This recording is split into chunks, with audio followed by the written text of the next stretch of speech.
بسم اللہ والحمد للہ والصلاة والسلام علی رسول اللہ وعلی آلہ وصحبہ ومن والاه. رب اشرح لی صدری ویسر لی امری واحلل عقدۃ من لسانی یفقہوا قولی. اللہم انفعنا بما علمتنا وعلمنا ما ينفعنا وزدنا علما.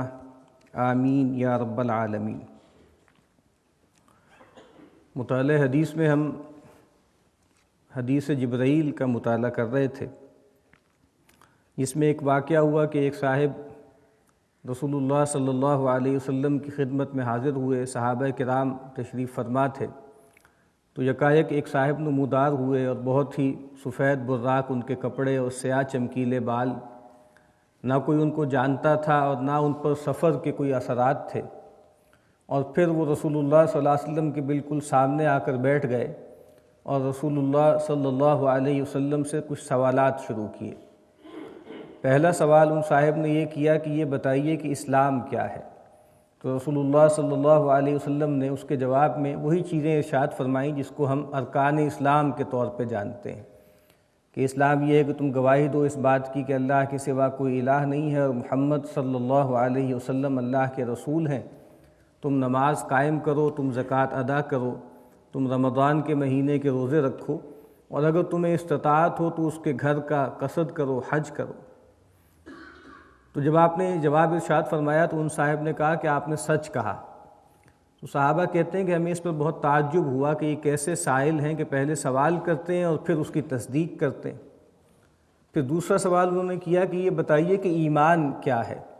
تو آپ نے فرمایا کہ ایمان یہ ہے کہ تم ایمان لاؤ اللہ پر، اس کے فرشتوں پر، اس کی کتابوں پر، اس کے رسولوں پر، اور مرنے کے بعد جی اٹھنے پر، اور اس پر کہ ہر چیز جو ہے وہ اللہ کے ہاں طے ہے، تقدیر کا یہ تصور ہے، چاہے اس کا اچھا پہلو چاہے اس کا برا پہلو. پھر ان صاحب نے آگے سے کہا کہ صدقتا، آپ نے سچ کہا. اس کے بعد پھر تیسرا سوال کیا جہاں سے ہمیں آج مطالعے کا آغاز کرنا ہے. ان صاحب نے اگلی بات پوچھی کہ فَأَخْبِرْنِي عَنِ الْإِحْسَانِ، تو آپ مجھے باخبر کیجئے احسان کی بابت کہ احسان کیا ہوتا ہے. قال، تو رسول اللہ صلی اللہ علیہ وسلم نے فرمایا ان تعبد اللہ کأنک تراہ فإن لم تکن تراہ فإنہ یراک. آپ نے فرمایا کہ احسان یہ ہے کہ تم اللہ کی بندگی کرو گویا کہ تم اس کو دیکھ رہے ہو، پس تم اس کو نہیں دیکھ سکتے تو بے شک وہ تمہیں دیکھ رہا ہے. تو احسان کا لفظ قرآن مجید میں بھی جا بجا بیان ہوا ہے. احسان کا ایک مطلب تو یہ ہے کہ انسان کسی دوسرے پر جو ہے انعام کرے، کسی دوسرے کے ساتھ جو ہے وہ زیادتی کا معاملہ کرے. یعنی احسان کا ایک لفظ وہ ہے جو عدل کے مقابل میں آتا ہے کہ ان اللہ یأمر بالعدل والاحسان.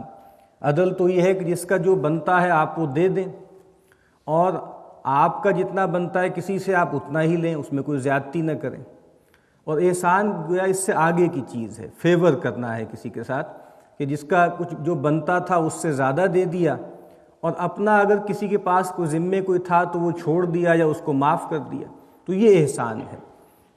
قرآن مجید میں آتا ہے کہ جو قارون ہے اس سے لوگ یہی کہتے تھے کہ احسن کما احسن اللہ الیک، کہ دیکھو لوگوں کے ساتھ تم بھی احسان کا معاملہ کرو، خوب کاری کا معاملہ کرو جیسے اللہ تعالیٰ نے تمہارے ساتھ احسان کا معاملہ کیا.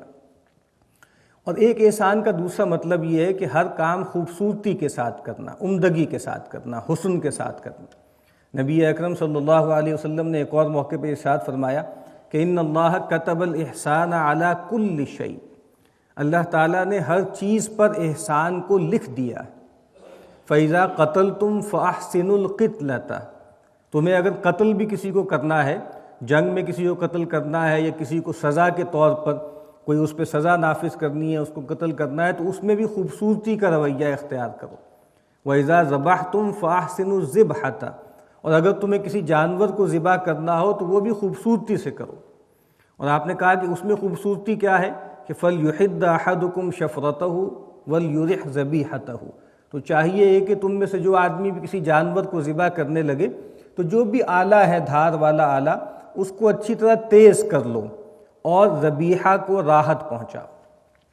تو یعنی آپ دیکھیے نا کہ وہ چیزیں جو بظاہر ہمیں لگتی ہیں کہ بہت بروٹیلٹی کے اعمال ہیں، اور ایسے اعمال ہیں کہ اس کے اندر حسن کیسے پیدا ہو سکتا ہے، اس کے اندر خوبصورتی کیسے پیدا ہو سکتی ہے، تو رسول اللہ صلی اللہ علیہ وسلم نے مثال کے طور پر وہی افعال بتائے کہ جس کے بارے میں ظاہر ہے قتل کرنا یہ کون سا کوئی خوبصورت عمل ہے، لیکن آپ نے کہا کہ اس میں بھی خوبصورتی کا رویہ اختیار کرو۔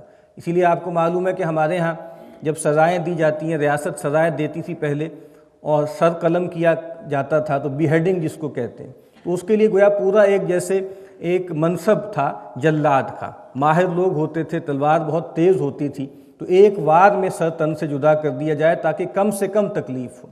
اسی طریقے سے جنگوں میں بھی اللہ کے نبی صلی اللہ علیہ وسلم نے منع کیا ہے کہ اذیت دے دے کے مارنا، انسان کے جسم کے اعضاء کو زندہ حالت میں کاٹنا، مرنے کے بعد اس کی لاش کا مسئلہ کرنا، کسی کو جلا کے قتل کرنا، یہ تمام چیزیں وہ ہیں کہ جو کیا ہے کہ جو حسن قتل کے منافی۔ تو ہر چیز میں خوبصورتی کا رویہ اختیار کرنا، چونکہ اللہ تعالیٰ نے بھی ایسا ہی کیا ہے، فتبارک اللہ احسن الخالقین، اللہ تعالیٰ نے اپنی تخلیق میں خوبصورتی کا معاملہ کیا ہے۔ ہو سکتا تھا کہ انسان کی ضرورت کیا ہے، انسان کی ضرورت جو ہے تن ڈھانپنا ہے نا، لیکن آپ دیکھیے کہ اللہ تعالیٰ نے کیسے کیسے جو ہے لباس اس کے لیے مہیا کیے۔ انسان کی ضرورت جو ہے نیوٹریشن ویلیو، کچھ چیزیں ہیں انسان جو ہے بس کچھ جو ہے وہ وٹامن کی گولیاں جو ہے وہ پھانک لے تو کافی ہو جاتی ہیں، لیکن آپ دیکھیے کہ اللہ تعالیٰ نے کتنا گونا گو رکھا ہے معاملہ، کتنی خوبصورتی رکھی ہے۔ آسمان بنایا ہے، قرآن مجید کہتا ہے کہ تم دیکھتے نہیں کہ کیسے ہم نے ان کو چراغوں سے سجایا ہے، ایک جیسے ایک چھت جیسے کنکریٹ کی ہوتی ہے ویسے بھی ہو سکتی تھی۔ تو اللہ تعالیٰ نے بھی اس کائنات کے بنانے میں خوبصورتی کا بہت اہتمام کیا ہے کہ وہ اللہ جس نے تمہیں پیدا کیا وَصَوَّرَكُمْ فَأَحْسَنَ صُوَرَكُمْ، اس نے تمہاری تصویر کشی کی اور کیا خوبصورت تصویر کشی کی۔ اسی طریقے سے انسانوں سے بھی کہا گیا ہے کہ ہر معاملے میں خوبصورتی کا رویہ اختیار کریں، حسن کا رویہ اختیار کریں۔ قرآن مجید کہتا ہے کہ وَمَنْ أَحْسَنُ دِينًا مِّمَّنْ أَسْلَمَ وَجْهَهُ لِلَّهِ، اس سے بڑھ کر خوبصورت دین کس کا ہوگا، اس سے بڑھ کر خوبصورت بات کس کی ہوگی، اس سے بہترین خوبصورت حکم کس کا ہوگا۔ اور پھر لوگوں کے ساتھ رویے میں بھی قرآن مجید نے کہا ہے وَبِالْوَالِدَيْنِ إِحْسَانًا، والدین کے ساتھ حسن سلوک کرو، اور پڑوسیوں کے ساتھ حسن سلوک کرو، اور حسن صحبت کا تذکرہ کیا ہے کہ لوگوں کے ساتھ صحبت کے اندر بھی خوبصورتی کا رویہ اختیار کرو۔ تو خوبصورتی کا رویہ اختیار کرنا، ہر چیز میں خوب کاری کو دیکھنا۔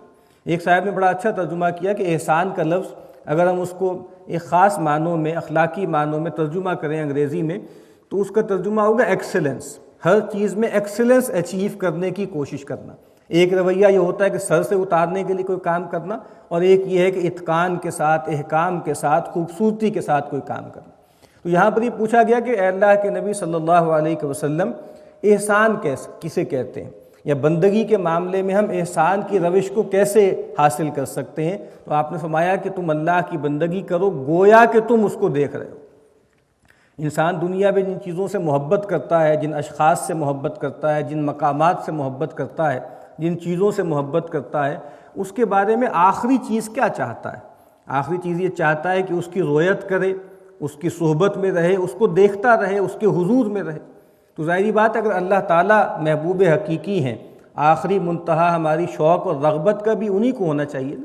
تو یہ بات کہ انسان اللہ کی بندگی کرے گویا کہ وہ اس کو دیکھ رہا ہے، کأنک تراہ، کیونکہ ظاہری بات ہے کہ اس دنیا میں رہتے ہوئے بچشم سر اللہ تعالیٰ کی رویت ممکن نہیں ہے۔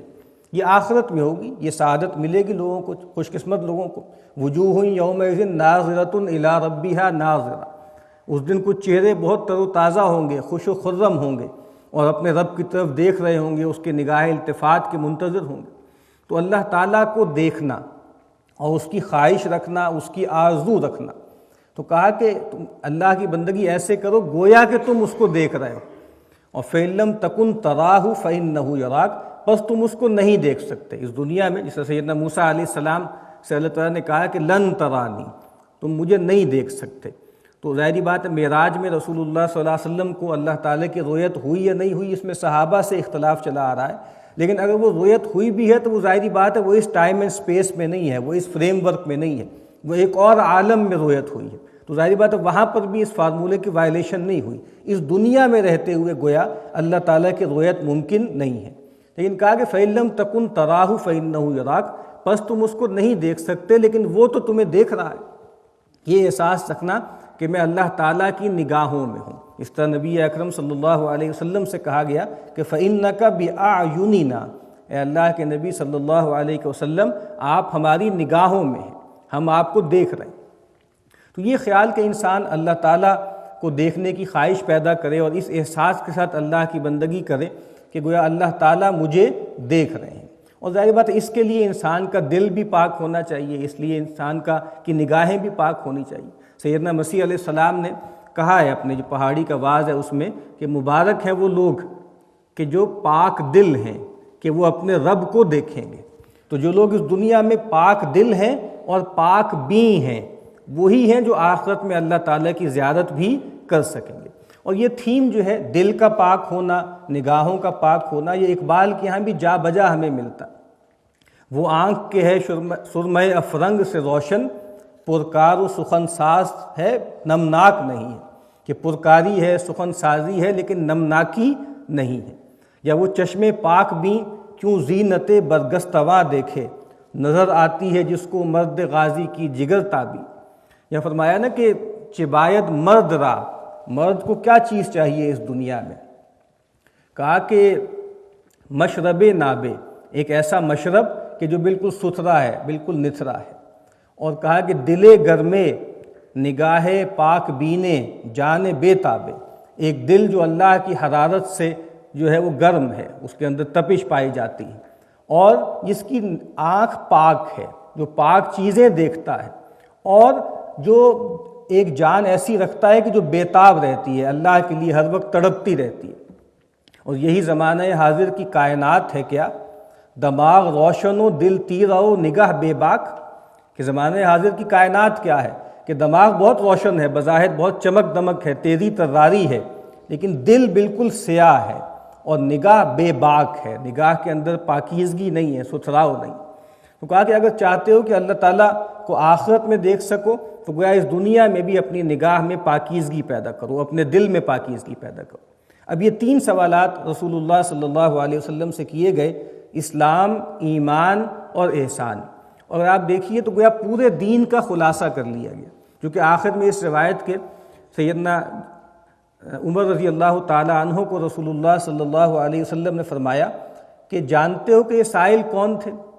تو پھر بتایا گیا کہ جناب یہ تو جبرائیل تھے، اور کہا کہ یہ کس لیے آئے ہیں، یعلمکم دینکم، یہ اس لیے آئے تھے تاکہ تمہیں تمہارا دین سکھا سکیں۔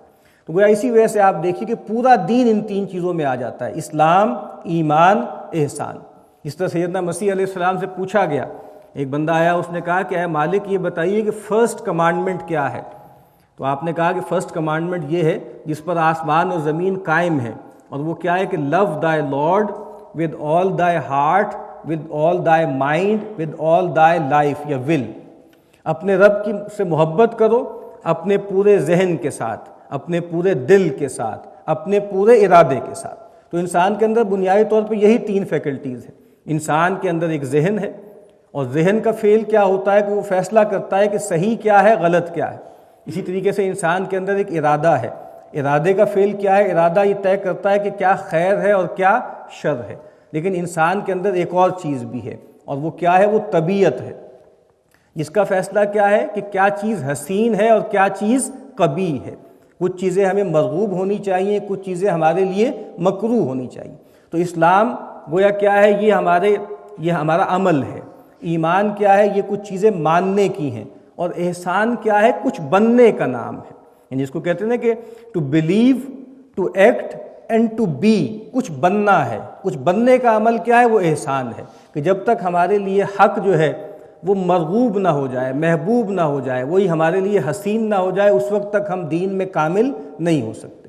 تو یہ تیسرا سوال کیا گیا کہ احسان کیا ہے؟ تو رسول اللہ صلی اللہ علیہ وسلم نے فرمایا کہ احسان یہ ہے کہ تم اللہ کی بندگی کرو گویا کہ تم اس کو دیکھ رہے ہو، بس تم اس کو نہیں دیکھ سکتے تو وہ تمہیں دیکھ رہا ہے۔ پھر اگلا سوال کیا ان صاحب نے کہ فاخبرنی عن الساعہ، یہ بتائیے کہ الساعہ کے بارے میں کچھ بتائیے۔ الساعہ کسے کہتے ہیں؟ ہمارے ہاں جو دنیا کے خاتمے کا جو حادثہ ہے، جو واقعہ ہے، اس کے لیے جو عام طور پہ لفظ استعمال ہوتا ہے وہ قیامت کا ہوتا ہے۔ تو قرآن مجید ان میں 2 تفریق کرتا ہے، 2 مرتبہ جو ہے وہ سور میں پھونکا جائے گا، وَنُفِخَ فِي الصُّورِ فَصَعِقَ مَن فِي السَّمَاوَاتِ وَمَن فِي الْأَرْضِ إِلَّا مَن شَاءَ اللَّهُ، یہ نفخہ اولا ہے، پہلی مرتبہ جب سور میں پھونکا جائے گا تو ہر چیز بے ہوش ہو جائے گی، ہر چیز پہ مدہوشی طاری ہو جائے گی، جو کوئی بھی آسمانوں میں ہے اور زمین میں ہے، سوائے اس کے کہ جو اللہ چاہے۔ جس کو ہمارے ہاں عام طور پہ قیامت کہا جاتا ہے، قرآن مجید کے لیے اس کی اصطلاح کیا ہے؟ الساعہ، دنیا کے خاتمے کی گھڑی، دنیا کی اجل، دنیا کی موت۔ اس طریقے سے ہر آدمی کی ایک اجل ہے، ہر آدمی کی ایک موت ہے، اسی طریقے سے اس کائنات کی بھی ایک موت ہے۔ اس کائنات کی جو موت ہے اس کو الساعہ کہا گیا۔ تو یہ پہلی مرتبہ جو ہے وہ سور میں پھونکا جائے گا، اس کے بارے میں سورہ حج کے شروع میں فرمایا کہ ان زلزلۃ الساعۃ شیء عظیم، کہ اس دنیا کے خاتمے کا جو زلزلہ ہے وہ بہت بڑی چیز ہے۔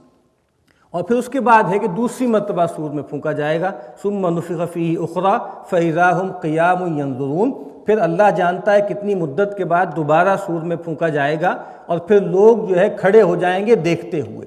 تو قیامت جس کو ہم کہتے ہیں، جس کو ریزریکشن کہا جاتا ہے، وہ نفخہ ثانیہ ہے، وہ قیامت میں جی اٹھنے کا نام ہے، دوبارہ حشر میں جی اٹھنے کا نام۔ اور دنیا کے خاتمے کی جو گھڑی ہے اس کو کہا جاتا ہے الساعہ۔ تو آپ سے پوچھا گیا کہ فاخبرنی عن الساعہ، آپ یہ بتائیے کہ دنیا کی خاتمے کی گھڑی گویا کب آئے گی، اس کے بارے میں کچھ ارشاد فرمائیے۔ تو رسول اللہ صلی اللہ علیہ وسلم نے کیا خوبصورت جواب دیا، آپ نے فرمایا مل مسئول عنہا بأعلم من السائل، یہ جو علم ہے، یہ جو الساعہ ہے، اس کی بابت جس سے سوال کیا جا رہا ہے، یعنی مسئول، وہ سائل سے زیادہ نہیں جانتا۔ ان اللہ عندہ علم الساعہ، بے شک اللہ تعالیٰ کے پاس ہے الساعہ کا علم۔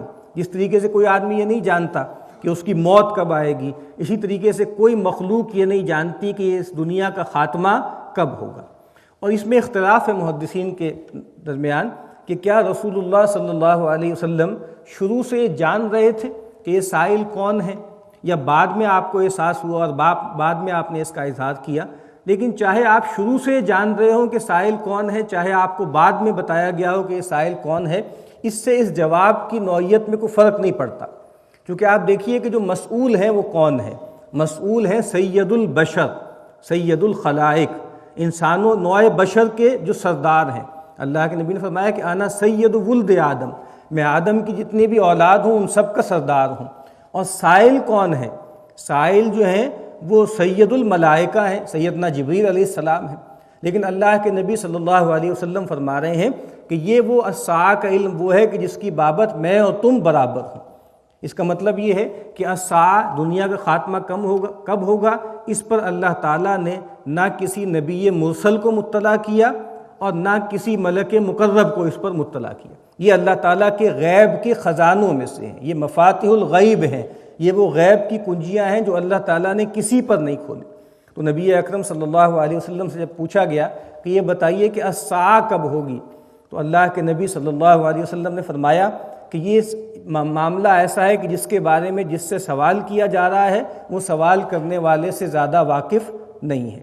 ابھی اس میں روایت آگے چلے گی، انشاءاللہ اگلی مرتبہ ہم اس کا مطالعہ کریں گے۔